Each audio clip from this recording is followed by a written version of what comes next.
আসসালামু আলাইকুম। এটা হচ্ছে একটা টেকনো মডেল ফোন। এই ফোনের সমস্যা হচ্ছে লোগো আসে কিন্তু অন হয় না। আবার লোগো এমনি এমনি চলে যায়। আবার লোগো আসে অন হয় না। এরকম তো আমি আজ আপনাদের এই ফোনটা সম্পূর্ণ কাজ করে দেখাবো। কিভাবে এই সমস্যার সমাধান করবেন।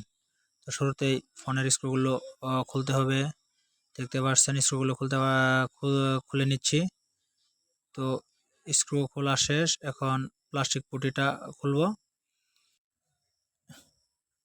এখন ব্যাটারি কানেক্টরটা মাদারবোর্ড থেকে খুলে নেব। মূলত এখন ব্যাটারিটা বোর্ড থেকে খুলে নেব। মূলত এই ধরনের সমস্যা ব্যাটারিতে যে একটা ফিউজ ব্যবহার করা থাকে সেই ফিউজ সমস্যার জন্য হয়ে থাকে। তো মূলত ২-৩টা কারণে এই সমস্যা হয়ে থাকে। প্রথমত কারণ হচ্ছে ব্যাটারি ফিউজের জন্য সমস্যা। দ্বিতীয়ত হচ্ছে আপনার পাওয়ার বাটন যদি শর্ট হয়ে থাকে তাহলে সে সমস্যা হতে পারে।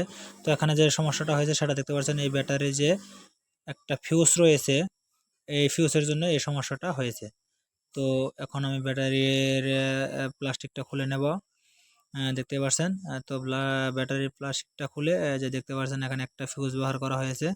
এই যে দেখতে পাচ্ছেন ফিউজ L6 লেখা, এটা হচ্ছে এই ব্যাটারি ফিউজ।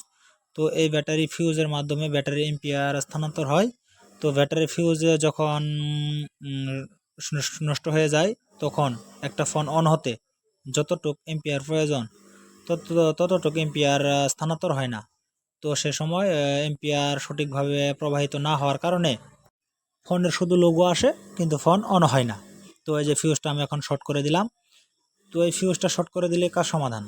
তো এখন ব্যাটারিটা আবার প্লাস্টিকের দ্বারা পুনরায় আবৃত করে নেব। দেখতে পাচ্ছেন।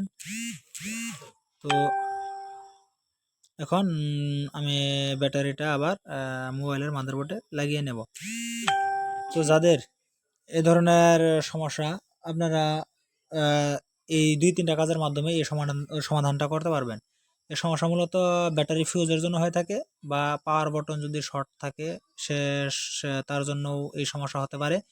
আর তৃতীয়ত এই সমস্যাটা হয় আপনার ফাইল সমস্যা থাকে, সেক্ষেত্রে ফোনটা ফ্লাশ করতে হয়। এই যে দেখতে পাচ্ছেন এখন ফোনটা আমি অন করলাম। তো এই যে ফোন অলরেডি অন হচ্ছে। তো দেখা যাক যে সমস্যার সমাধান হলো কিনা। ফোন বুট নিচ্ছে। এই যে দেখতে পাচ্ছেন ফোন অন হয়ে গেল। তো এখন বুট সম্পূর্ণ নিয়েছে, তার মানে ফোনের কাজটি সম্পূর্ণ হয়েছে। যে দেখতে পাচ্ছেন এখন আর সমস্যা নেই। তো এই সামান্য ফিউজের সমস্যার জন্য এই ফোন আপনার এই যে লোগো আসে এবং যায়। আপনারা হয়তোবা মনে করতে পারেন যে এই লোগো আপ ডাউন করার কারণে হয়তোবা মাদারবোর্ড সমস্যা, বা আমার ফোনটা কি জানি কি হয়ে গেল এরকম মনে করতে পারেন। আসলে এটা অত বড় ধরনের সমস্যা না। এটা মূলত ব্যাটারি ফিউজ বা পাওয়ার বাটন যদি শর্ট হয়ে থাকে সে সমস্যা হয়। এর জন্যই মূলত এই বুটটা আসে এবং যায়, চলে যায়। তো এখন আমি সম্পূর্ণ ফোনটা আবার পুনরায় সেট করে নিচ্ছি, দেখতেই পারছেন। তো এই যে এখন ফিঙ্গারপ্রিন্টটা লাগাবো। সম্পূর্ণ সেট করার পর এখন স্ক্রুগুলো আবার যেখানে যেভাবে লাগানো ছিল সেভাবে লাগাবো। তখন দেখতে পাচ্ছেন যে ফোনটি আমি সম্পূর্ণ সেট করে ফেললাম। তো এখন আবার পুনরায় আপনাদের দেখাবো যে ফোন আসলে ঠিক হয়েছে কিনা। তো এই যে দেখতে পাচ্ছেন পাওয়ার বাটন ক্লিক করার সাথে ফোন অলরেডি ওপেন হয়ে গেছে। তো এখন আর সমস্যা নেই। শুধু এই ফিউজের জন্যই এই ফোনটা এই সমস্যা হয়েছিল।